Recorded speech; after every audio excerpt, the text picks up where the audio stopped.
स्वातीज किचनमध्ये आज आपण बनवतोय साबुदाण्याची खीर, उपवासाची स्पेशल। श्रावण महिना चालू आहे। श्रावण महिन्यामध्ये भरपूर सारे उपवास असतात। बरेच जण उपवासाला तिखट मीठ खात नाही आणि तेलकटही नको वाटतं, तर अशा वेळेस ही खीर बनवा। पौष्टिक पण आहे, झटपट होते, फार वेळ लागत नाही। सुरुवातीला कढईमध्ये 1 चमचाभर तूप गरम करायचे।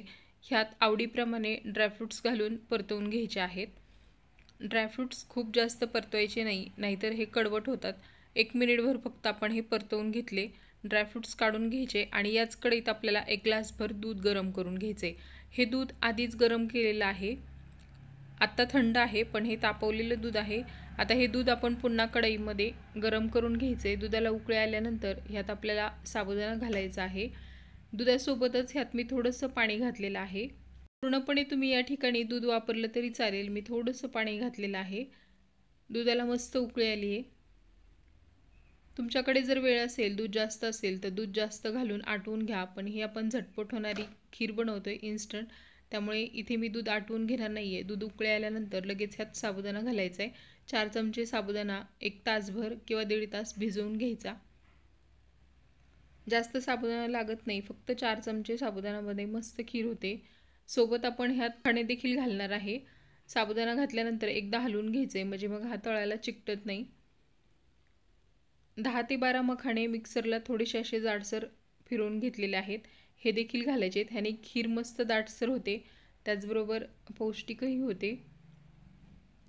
आता ह्याला पुन्हा छान उकळी काढून घ्यायची। उकळी आल्यानंतर गॅस एकदम लो ठेवायचा आहे आणि 2-3 मिनिटं फक्त हे शिजवून घ्यायचं आहे।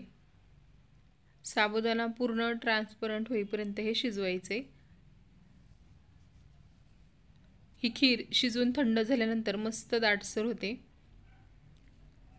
साबुदाणा व्यवस्थित शिजलेला आहे। आता ह्यात आवडीप्रमाणे साखर घालायची आहे।